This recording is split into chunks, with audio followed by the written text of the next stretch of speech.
안녕하세요. 백목사의 크리스천 독서교실. 이번 시간은 닥터 홀의 조선회상이라는 책을 소개합니다. 김동열 역으로 조은시아 출판사에서 출간된 셔우드 홀이 지은 책입니다. 셔우드 홀은 아버지 어머니에서 대를 이어서 조선에서 의료 선교를 했던 그 닥터 홀 일가의 아들입니다. 닥터 홀은 우리 조선에 의료 선교를 했고, 또한 결핵 퇴치 사업도 초창기 시작을 했습니다.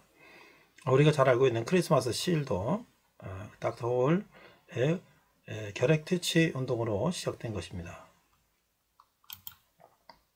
자, 먼저 그러면 우리 닥터 홀 일가를 살펴보기로 하겠습니다. 먼저 윌리엄 홀과 로제타 홀 부부는요, 이제 초창기에 우리나라의 의료 선교사로 왔습니다. 로제타 홀은 1865년에 출생하였고요. 1951년에 돌아가셨습니다. 의료 선교사이며 교육자입니다. 여성의과대학으로서는 세계 최초로 1850년에 설립된 미국 필라델피아 드렉셀 대학교 의과대학, 옛 펜실베니아 여자의과대학을 1889년 3월에 졸업하였고, 1890년부터 조선 최초의 여성 전문 병원인 이화여자대학교 의료원, 옛 보구여관이라고 이름이 되어 있습니다. 그래서 이화학당 학생 5명에게 의학교육을 시작하면서 후학을 양성했습니다. 이 사진은요, 29세 아내 로제타 홀을 두고 진료하다가 먼저 돌아가신 남편 윌리엄 홀입니다. 자, 그 대를 이어서 아들 셔우드 홀은 부모의 대를 이어서 이제 우리나라 선교에 헌신했는데요. 이 로제타 홀은 조선 최초의 양의의자 여의사로 박 에스터라고 하는 여인을 미국 유학시켜서 최초의 여자 의사를 만드는 또 그런 분입니다. 또 메리 스크랜턴 선교사가 설립한 이화여대 의료원에서 의료 사역을 힘쓰며 43년간 조선 여성의 건강권 보장의 선구자 역할을 하였습니다. 또한 평양 명학교를 설립하는 등 평양에서도 많은 활약을 하였습니다. 이 사진은 로제타 홀 여사와 딸, 그 다음에 이 책을 쓴 아들 셔우드 홀의 모습입니다. 조선 초 말엽부터 2차 세계대전이 일어나기 직전까지 조선에서의 치열했던 삶의 모습들을 기록한 홀 일가의 이야기에는 그들이 이 땅에서 보여준 의료 및 선교와 교육 분야에 대한 놀라운 업적뿐만 아니라 이곳에서 겪은 아름답고 재미있고 코끝이 찡한 에피소드들이 가득 담겨 있습니다. 죽어서도 이 땅에 묻히길 소원했던 셔우드 홀과 그의 아내 메런 홀의 가슴속에 있었던 조선과 조선인에 대한 사랑과 헌신, 그리고 그들이 어린아이 같은 믿음을 이 책을 통해서 찬찬히 음미해보면 좋을 것 같습니다. 이 셔우드는 한국의 독자들에게 이렇게 전했습니다. 한국의 사랑하는 독자들, 그리고 가족들에게 반가운 인사를 드립니다. 독자들은 이 책을 흥미진진하게 읽으실 수 있을 것입니다. 왜냐하면 이 책은 한국에서 일어났던 근세 역사의 단편들과 그 밖에도 매우 흥미있는 일들을 다루고 있기 때문입니다. 이 책에는 한국인들의 목숨을 가장 많이 앗아간 결핵이라는 적을 상대로 싸워 이기는 이야기와 이런 과정에서 한국 최초로 설립된 결핵 요양원의 이야기도 있습니다. 이 책을 쓰면서 사랑하는 한국에서 보낸 수많은 행복했던 날들이 기억나 즐거웠습니다. 독자들도 이 책을 즐겁게 읽어주기 바랍니다. 셔우드 홀 선교사님은요, 1893년 서울에서 태어나셨고 1991년 돌아가신 대를 이은 선교사님의 이 이야기는 우리 구한말 의료 선교사들이 우리나라에 와서 어떻게 헌신했는지를 정말 자세하게 읽어볼 수 있는 귀한 책이라고 생각이 됩니다. 백목사의 크리스찬 독서교실이었습니다. 감사합니다. 이번 시간은 사사기록기 5번째 시간으로서 룻기를 오늘 나누고자 합니다. 오늘 제목은 고통을 감수한 사랑의 열매를 맺다. 룻기 1장부터 4장까지의 말씀입니다. 먼저 본문은 룻기 4장 14절을 한글과 영어로 함께 읽도록 하겠습니다. 4장 14절 여인들이 나무에게 이르되 찬송할지로다. 여호와께서 오늘 내게 기업 물을 자가 없게 하지 아니하셨도다. 이 아이 이름이 이스라엘 중에 유명하게 되기를 원하노라. 자, 룻 4장 14절 NASB 버전으로 읽도록 하겠습니다. Then the women said to Naomi, Blessed is the Lord, who has not left you without a redeemer today, and may his name become famous in Israel. 이렇게 얘기했어요. 자, 우리가 룻기는 너무나 잘 알고 있는 말씀이죠. 오늘 이 룻기는 시간이 흐르지 않는 역사서다. 사사시대의 어느 한 시점에 이야기가 이제 기록된 거죠. 사사기 암흑시대의 한 시기에 흉년이 났을 때 한 이스라엘의 가정이 모압 땅으로 이주를 했는데 거기서 두 아들들은 모압 여인 룻과 오르바와 결혼을 했어요. 이 두 아들과 그들 아버지는 거기에서 죽었죠.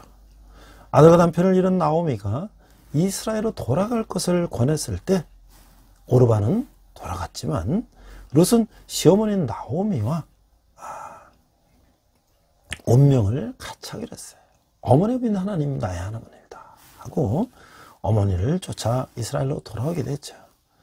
룻과 나오미가 베들레헴에 도착했을 때 룻은 나오미의 친족인 보아스의 밭에서 이삭을 주어서 생계를 이어가고자 했어요.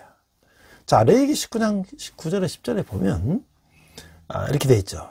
9절 너희가 너희 땅에서 곡식을 거둘 때에 너는 밭모퉁이까지 다 거두지 말고 내 떨어진 이삭도 줍지 말며 10절 내 포도원의 열매를 다 따지 말며 내 포도원에 떨어진 열매도 줍지 말고 가난한 사람들과 거름을 위해서 버려두라. 나는 너희의 하나님 여호와니라.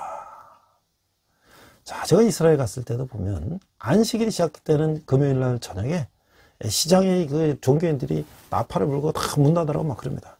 그러면 이제 채소 가게, 과일 가게들이 이틀 3일 놔둬서 안전한 건 놔두고 조금만 이렇게 흉터가 있는 건 바깥으로 내놔요. 그러면 가난한 사람들, 노인들이 와서 그걸 가져가는 거죠. 그런 율법들을 잘 지키고 있죠. 남해가 가르친 대로 룻은 예부터 내려오는 친족의 권리를 주장하여 보아스와 결혼을 하고 아이를 낳는데 그 아이는 다윗의 선조가 된다.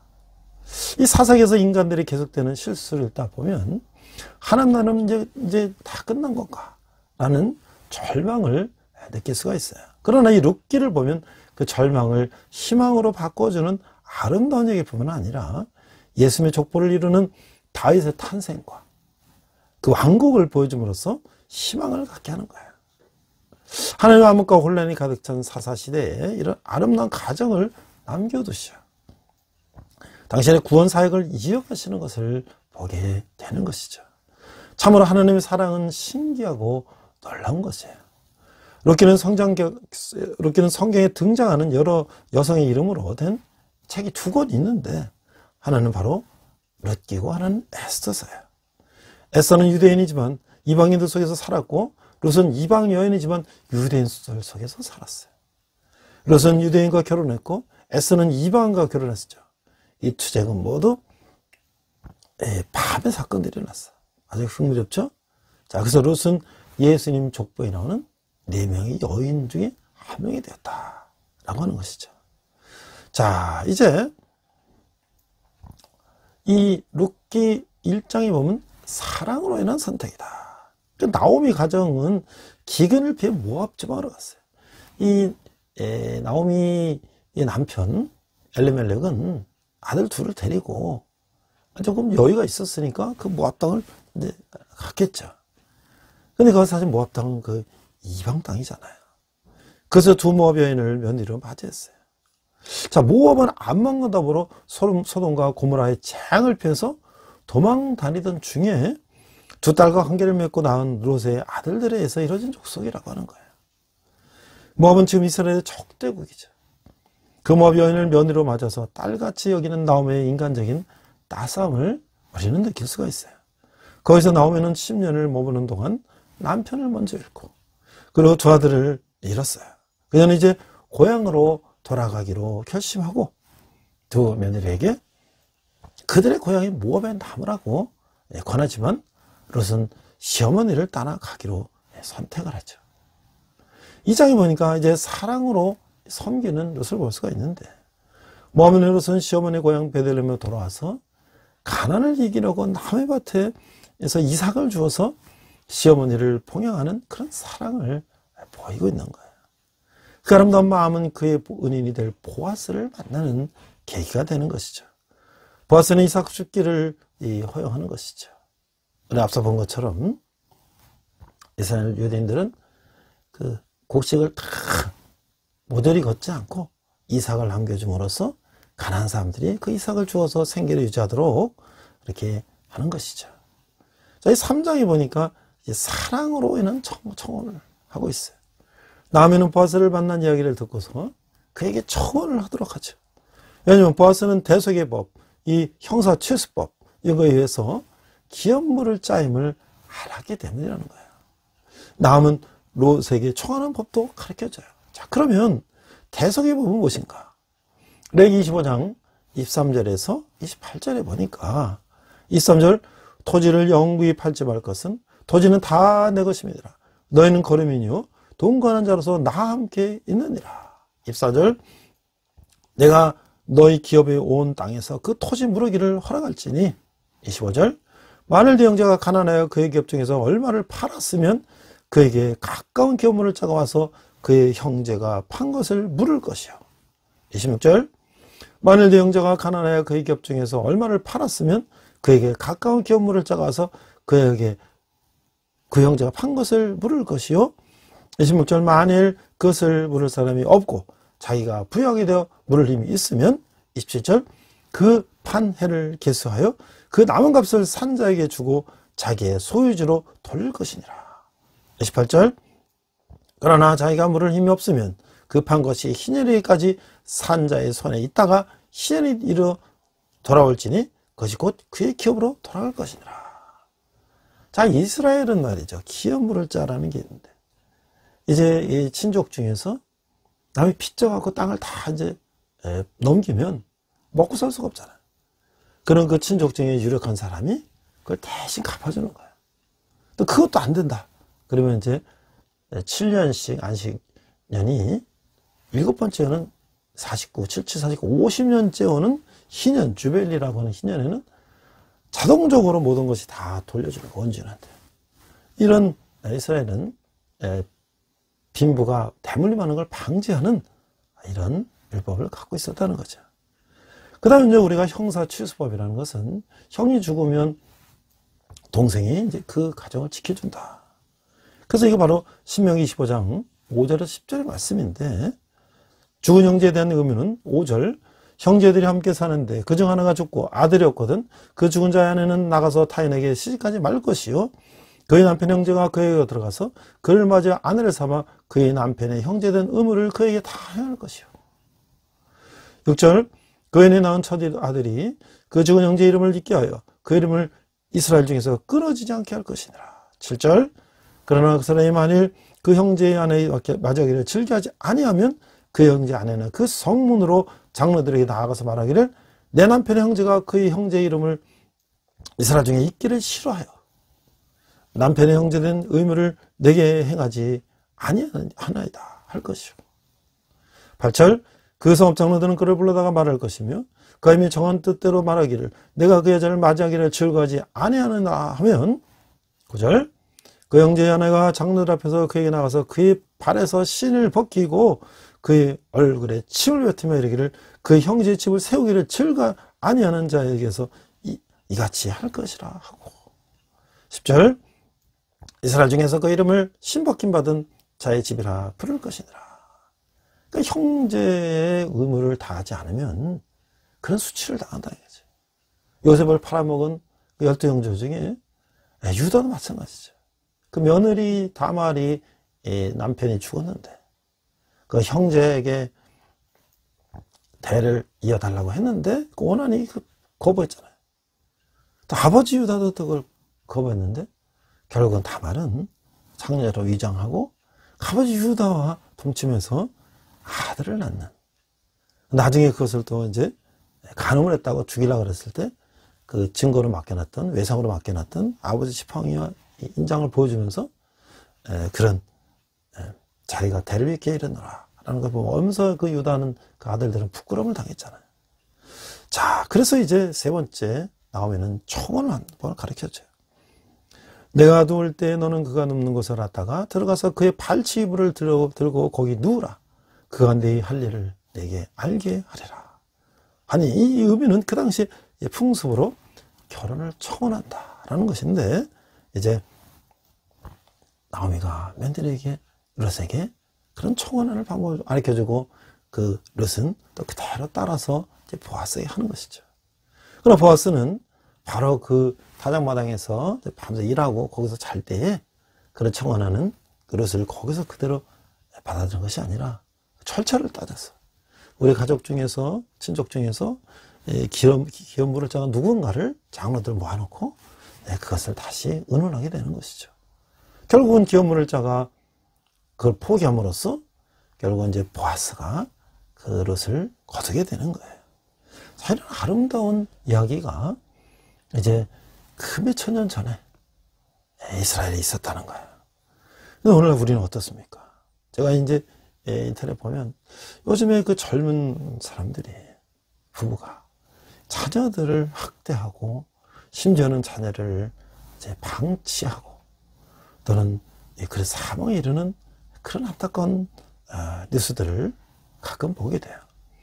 제가 인터넷 찾아보니까 생후 2개월 된 딸을 영양실조로 사망하겠다. 근데 국립과학수사연구소에서 부검을 해보니까 그 영양실조가 아니라 2개골골절로 사망했다. 자, 이게 이제 헤럴드 경제라는 신문 나온 건데, 영양실조에 걸려서 숨진 2개월 여아의 부검 결과 2개골골절이 발견됐다. 그래서 이제 그 부부는 그러니까 딸을 그냥 어떻게 하다 한번 떨어뜨렸다고 얘기를 했는데 이거는 아동학대 혐의다 해서 구속영장이 시정됐다. 그래서 이제 같이 이제 그렇기 때문에 아내도 이제 구속영장이 시정이 됐는데 두 살 나는 이제 그 아들이 하나 있어서 구속은 하지 않고 불구속으로 이끌었다. 이런 내용이에요. 이제 이 경찰에 따르면 이 사람들은 이제 인천시 어느 이제 한 다세 주택에 살았는데 그 새로 태어난 딸을 영양실조와 감기를 하는데도 병원을 데려가지 않아 죽겠다. 그래서 이 씨는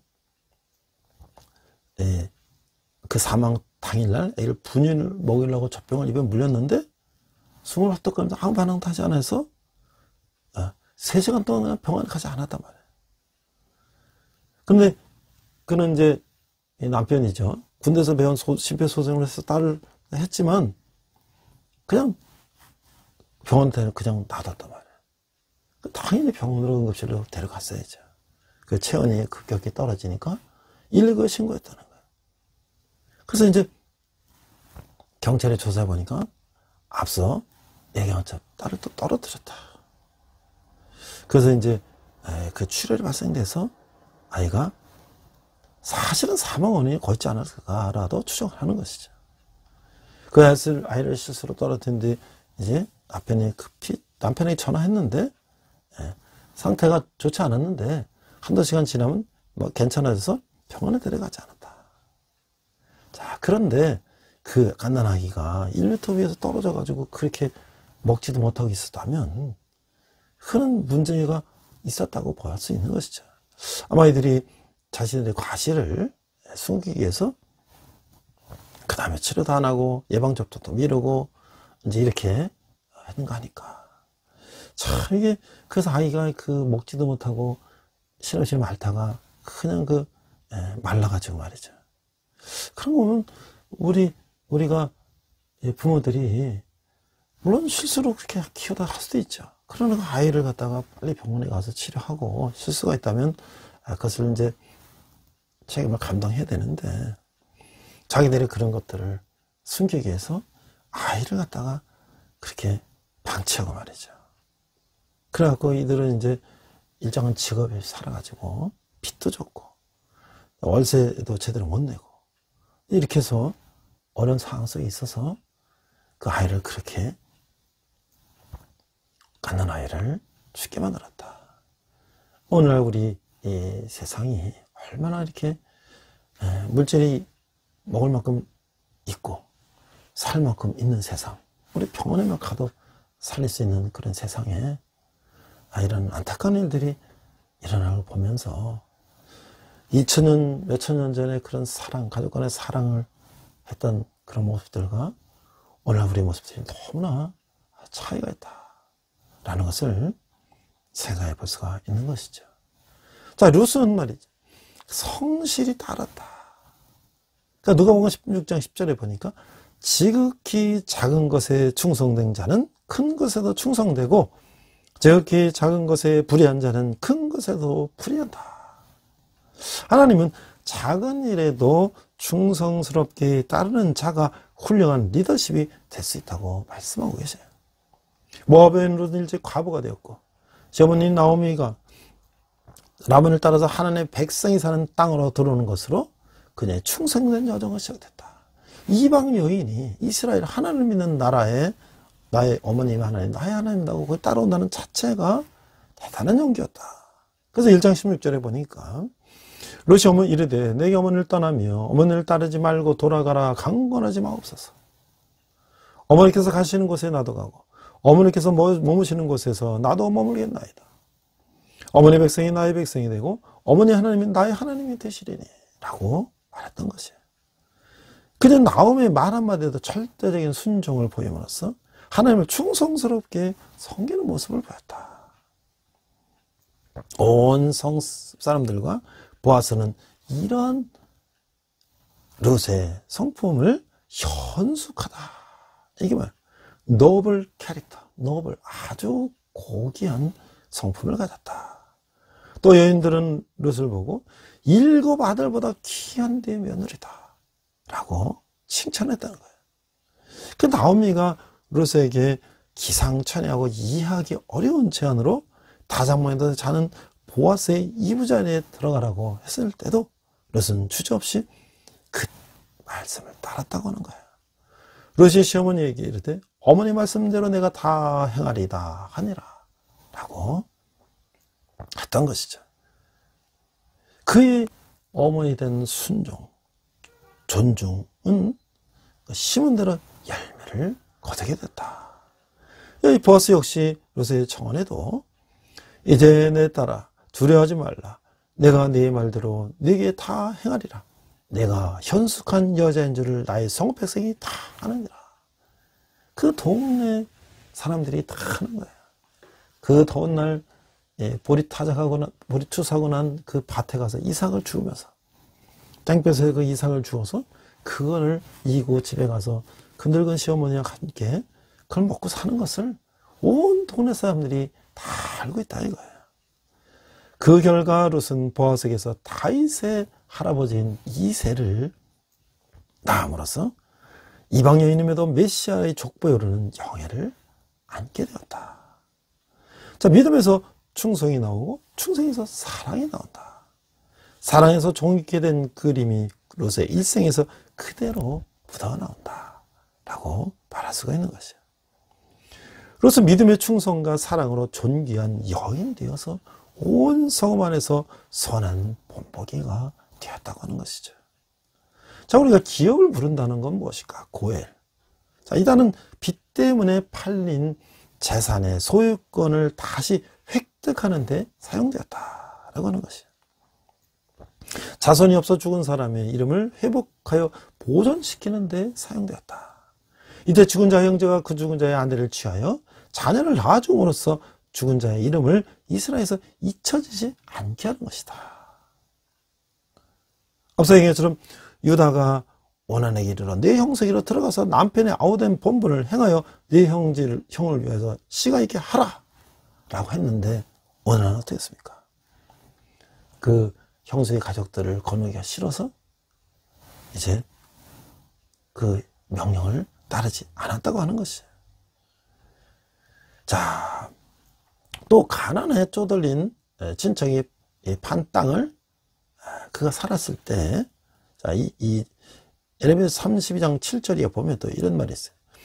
보라, 네 숙부 살롬의 아들 하나멜이 내게 와서 말하기를 너는 하나더서 있는 내 밭을 사라. 이 기업을 물을 권리가 내게 있느니라 하리라 하시더니, 에레미야는 바벨론이 쳐들어와서 다 이제 망한 그 포로로 잡혀가는데 그 땅을 산다는 거야. 이거 얼마나 일반 사람들이 보면 상상을 초월하는 얘기입니까? 전쟁 나서 다 피난 가는데 그 땅을 산다? 그는 다시 회복될 거를 믿었기 때문에 그런 행동을 한 것인데, 그때 혹시 기업 물을 자가 돈을 댔다는 거야. 혹은 그가 죽은 이후에 도로 사는 것, 혹은 가난한 친척이 노예로 팔려갔을 때 이를 구속해내는 것, 이것들이 다 고엘이라고 하는 거예요. 이 고엘은 그 가족이 어떤 방식으로든 해를 당하지 않도록 보여주는 것을 말한 것이다. 자, 이 살인의 경우에 살인한 그 사람이 지상의 친척과 재산으로부터 단절되는 것을 의미하는 거예요. 따라서 피살자의 친척이 살인자에게 복수하는 것이 의무예요. 이게 고엘은 피복수자를 의미한다는 거예요. 그래서 이 백성의 불순종을 이 신명기 9장 1절에 3절에 이렇게 말씀하고 있어요. 1절, 이스라엘들아 내가 오늘 요단을 건너 너보다 강대한 나라들로 들어가서 그것을 차지하리니 그 성읍들은 크고 성벽은 하늘에 닿았으며. 2절, 그 많은 백성은 내가 아는 안악자손이라 그에 대한 말을 내가 들었나니 이르기를 누가 안악자손을 능히 당하리오 하거니와. 3절, 오늘 너날라 네 하나님 여호와께서 맹렬한 불과 같이 내 앞에 나가신 즉 여호와께서 그들을 멸하사 내 앞에 엎드러지게 하시리니 여호와께서 내게 말씀하신 것 같이 너는 그들을 쫓아내며 속히 멸할 것이라. 이 고엘이라고 하는 것의 가장 큰 의미는 무엇인가? 이 하나님께 대하여 구속자로 쓰이는 경우다라고 하는 것이에요. 하나님 사람을 영육간의 죽음에서 구속하시는 주권을 가지신 분이다라고 하는 것이죠. 그 구속자, 이 고엘이라는 말은 이사야 40장 66장에서 가장 많이 나오는 것이에요.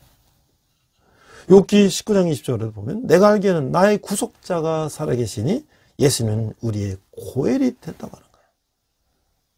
그래서 이 사사기 시대에 이 보아스를 통해서 기업 물고 나오미 룻을 거둬줬고 그 후손에서 예수님이 하셨다고 하는 것은 바로 예수님이 우리의 구원자, 우리의 구속자라는 것을 미리 보여주고 계셨다고 하는 것이죠.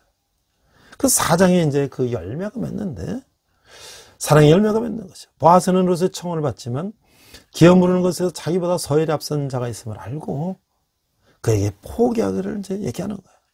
그에게 신발을 벗어 그 거리를 포기하는 것을 보여주는 거예요.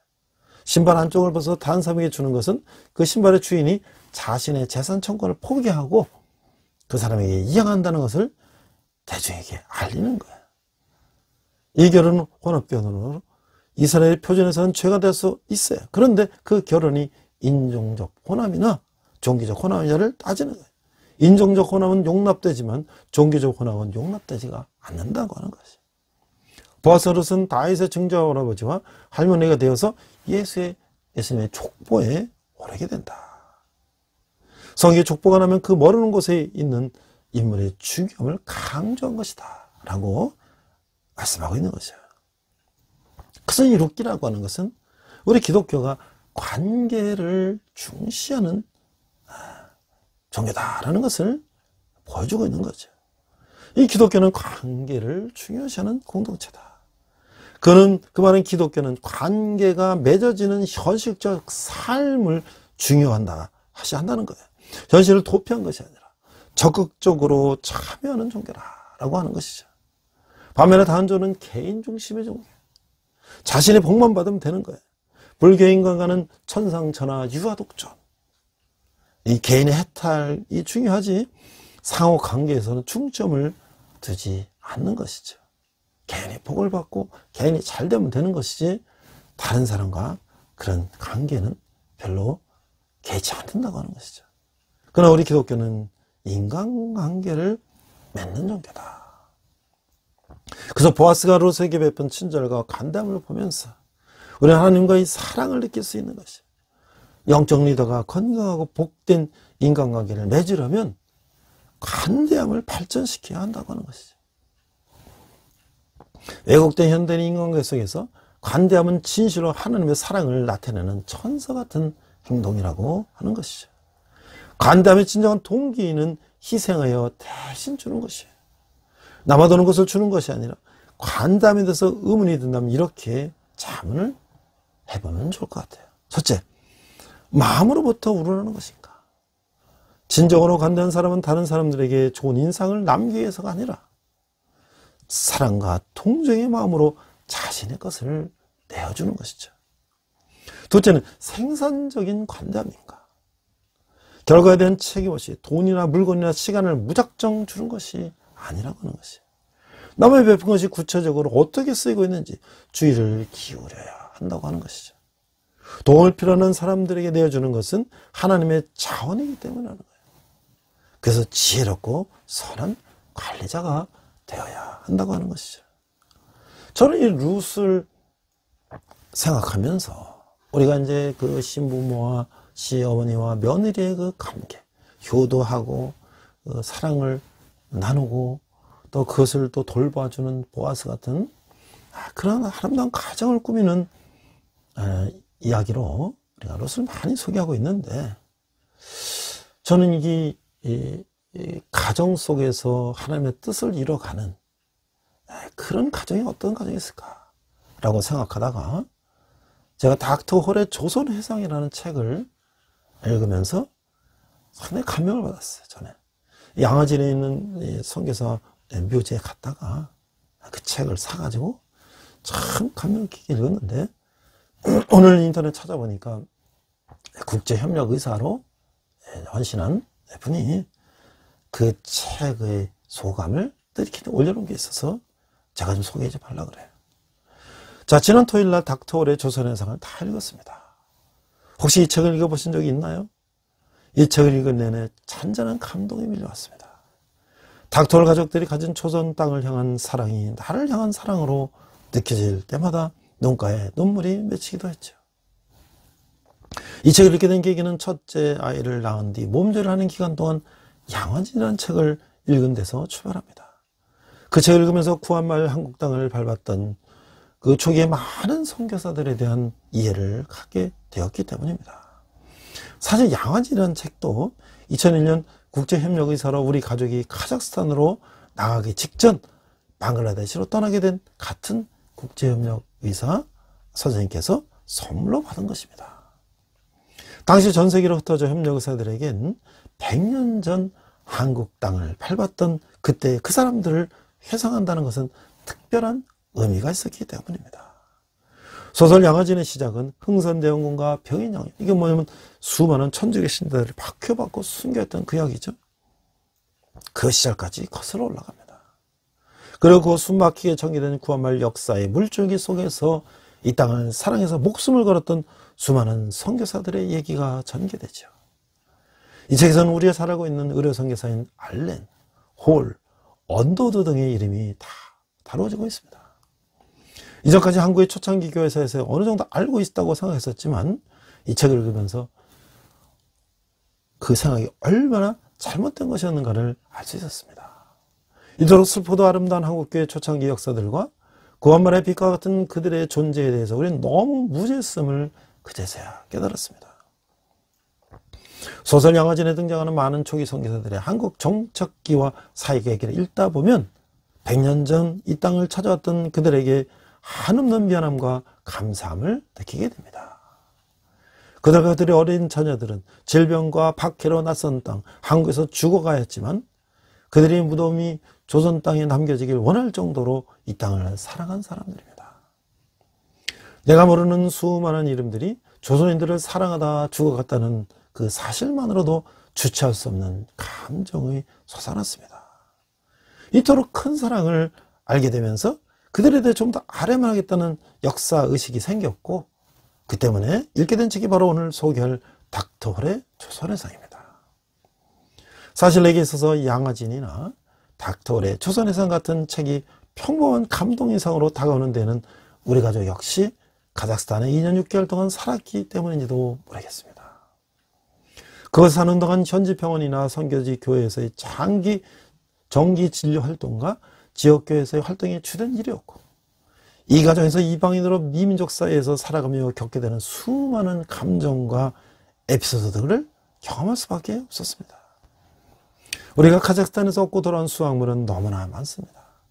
선교하는 사람들의 다양한 모습, 선교사가 가져야 할 태도, 다른 문화권의 사람들을 대하는 태도, 전문인 선교사로서의 구체적인 선교 전략에 대한 개인적인 경험을 얻었으면 물론 선교지에서 만나게 되는 현지인에 대한 존중이 얼마나 중요한지, 퍼주기식이 아니면서도 하나님의 사랑을 드러내는 방법으로서의 전문인 사역의 가능성, 그리고 한국인 선교사들과의 관계 설정과 외국인 선교사들과의 교제에 대한 구체적인 이해도 얻게 되었습니다.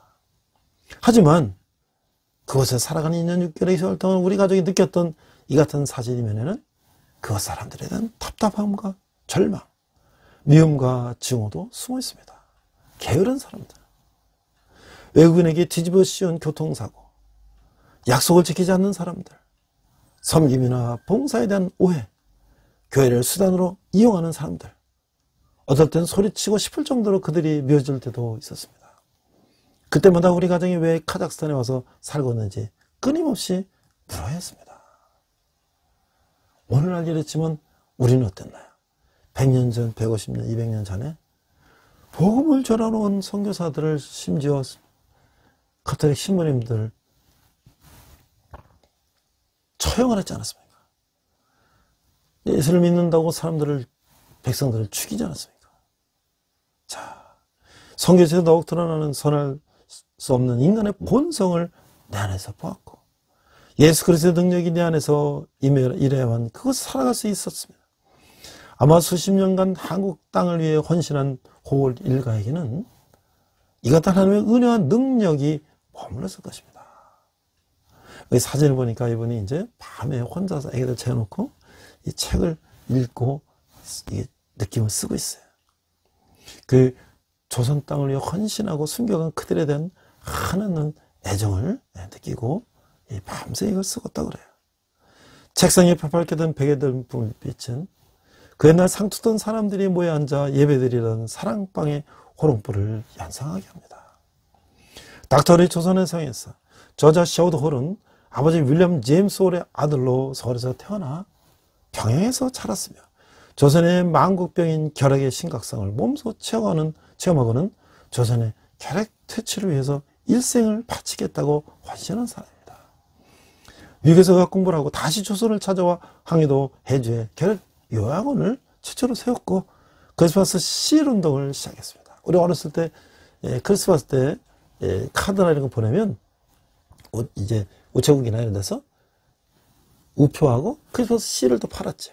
그래서 그 돈이 결핵 퇴치 운동에 쓰는 거예요. 우리가 얼마나 결핵을 많은 사람들이 폐병이라 그러죠. 죽어가고 고통을 받았어요. 비생과 무지함과 이유 없는 비난들, 거기에다가 주변 강대국 사이에서 싸움판만 되어졌던 조선의 불안한 정치 현실들을 그대로 체험하면서 조선을 사랑한 사람이었습니다. 그 하심은 복음과 사랑의 씨앗이 자라 지금의 나 같은 열매가 되지 않았을까 생각해 보면 그럴지 알지 못했다는 게 미안할 따름입니다. 홀은 캐나다 사람입니다. 사실 그 당시 캐나다인들이 이 한국 땅까지 올 필요가 없었습니다. 열강이 조선 침략이 왕성했던 시절, 제국주의를 등에 업고 들어온 선교사라는 오해도 홀에게는 해당되지 않는 사실입니다. 자, 일기 사역을 마치고 안식년을 보낸 홀 가족이 다시 조선 땅으로 돌아오는 시베리아 대륙 열차를 이겼다는 기록이 나옵니다. 시베리아 대륙 열차라면 우리가 카자흐스탄에서 보면 낡은 철로 열차들과 별로 다를 게 없는데 그 흔들리던 그 침대칸에서의 그 추억이 그들과 우리 가족의 공통된 기억일 것 같습니다. 이 책의 머리말에는 저돌의 글이 실려 있습니다. 나의 부모인 닥터 윌리엄 제임스 홀과 로제타 홀은 조선에서 선교 개척자로 일생을 바치셨다. 나는 두 분이 유료 선교사로 활동하던 중 은둔왕국 조선 땅 서울에서 태어났다. 부모의 의료 선교 활동, 조선 땅에서 두 분의 아들로 태어나 그곳에서 성장했던 내 소년기의 경험들, 그리고 훗날 의사인 아내와 내가 의료 선교사가 되어 한국으로 돌아온 뒤 그곳에서 보낸 16년 동안의 세월은 많은 추억과 감동스러운 이야기를 나에게 같이 가겠다. 중간 생략하고, 그들은 내가 조선에서 겪은 일들을 책으로 남겨서 더 많은 사람들에게 내가 경험한 이야기를 접할 수 있게 해달라고 권했다. 그러나 그런 이야기를 글로 정리해 책으로 남겨내는 적지 않은 시간과 노력이 필요한 작업이나 청진기를 옆으로 내려놓았을 때나 가능할 것 같았다. 그래서 좀 더 여가가 생길 때까지 기다리는 수밖에 없었다. 결국 그 시기는 우리가 조선과 인도에서 39년간 의료 선교사로 일하고 은퇴한 후에야 찾아왔다.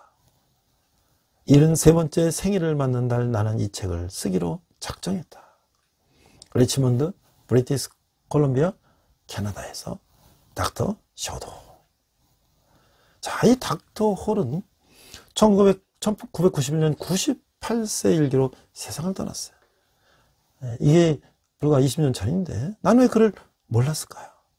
더구나 한국에서는 이 책이 발간되기 전까지 그가 생존해 있었다는 사실이 알려지지 않았고, 그가 시작한 크리스마스 실 사업을 관장하는 사람들조차도 이 일을 시작한 사람의 이름이 홀이라는 사실만 알 뿐 어느 사람인지도 몰랐다고 한다는 거예요.